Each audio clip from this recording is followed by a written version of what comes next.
Hi, hello friends. This video is sponsored by Buy More Shopping app. இப்போ நம்ம யாரை பற்றி பார்க்க போகிறோம்னு பார்த்திங்கன்னா பர்திமார் கலைஞரை பற்றி பார்க்க போகிறோம். வாங்க ஃப்ரெண்ட்ஸ் பார்க்கலாம். மதுரை மாவட்டம் விளாச்சுவேர் ஊராட்சி என்னும் ஊரில் கோவிந்த சிவன் லக்குமி அம்மாள் தம்பதியருக்கு மகனாக பிறந்தார். இவர் வடமொழியை தந்தையாரிடமும் தமிழ் மொழியை மதுரை சபாபதி முதலியாரிடமும் கற்றுக்கொண்டார். இவர் இளம் வயதிலேயே தமிழ் மொழியின் மீதும் இலக்கணத்தின் மீதும் இலக்கியத்தின் மீதும் மிகுந்த ஆர்வம் கொண்டிருந்தவராக இருந்தார். பின்னாளில் இளங்கலை பட்டப்படிப்பில் தமிழ் மொழியையும் செம்மொழியையும் மாநில அளவில் முதல்வராக தேறினார். தமிழ் மொழியின் வரலாறு மற்றும் நாடகவியல் உட்பட பல நூல்களை எழுதியுள்ளார்.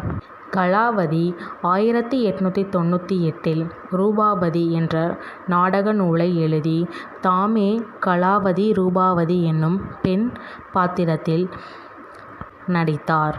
ராக் பகதூர் சி. வை. ராமோபிதம் பிள்ளை அவர்களால் திராவிட மொழி சாஸ்திரி என்னும் சிறப்பிக்கப்பட்டார். தமக்கு தமிழ் கற்பித்த ஆசிரியர் சபாபதி முதலியாரிடம் மிகுந்த பக்தி கொண்டிருந்தார்.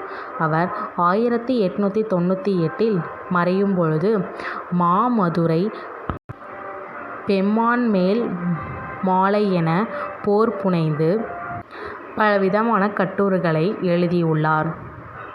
இதை தவிர பல வடமொழியற்ற நல்ல தமிழ் மொழியை வேண்டும் என்பதில் பெரும் முனைப்பு காட்டினார். தமிழக அரசு இவருக்கு மரபுரிமையாளர் 19 பேருக்கு ரூபாய் 15 லட்சம் பரிவுத் தொகையாக அளித்து இவரது 13ஆம் நூற்றாண்டில் 2006 டிசம்பர் 2 அன்று தமிழக அரசால் அங்கீகரிக்கப்பட்டது. பர்திமார் கலைஞர் பல நூல்களை எழுதியுள்ளார்.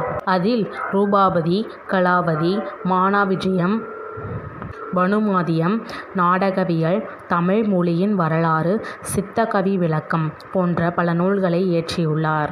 பதிப்பித்த நூல்கள்: சயம் கொண்டாரின் கலிங்கத்து பரணி 1898, மகாலிங்கையார் எழுதிய இலக்கண சுருக்கம் 1898, புகழேந்தி புலவரின் நலவெண்பா 1899, உத்தரகோச மங்கை மங்களாவிய தமிழ் பிள்ளைத்தமிழ் 1901, தனி பாசுர தொகை 1991.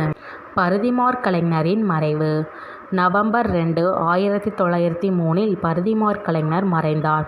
33 ஆண்டுகளை வாழ்ந்து இவர் மறையும் பொழுது அவர் பேராசிரியராக மில்லர் பின்வரும் பல பாடல்களை எழுதியுள்ளார்.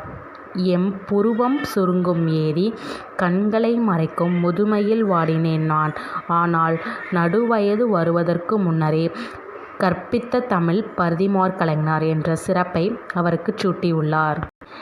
நினைவில்லம்: மதுரை மாவட்டம் விளாபேரியில் பர்திமார் கலைஞர் பிறந்து வாழ்ந்த இல்லத்தை தமிழ்நாடு அரசு 7.90 லட்சம் மதிப்பீட்டு சீரமைத்து நினைவில்லமாக மாற்றி 31 அக்டோபர் 2007 அன்று திறந்து வைத்தது.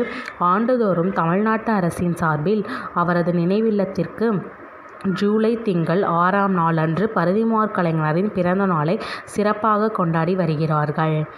ஓகே ஃப்ரெண்ட்ஸ், இப்போ நம்ம பர்திமார் கலைஞரை பற்றி பார்த்தோம். Thank you friends.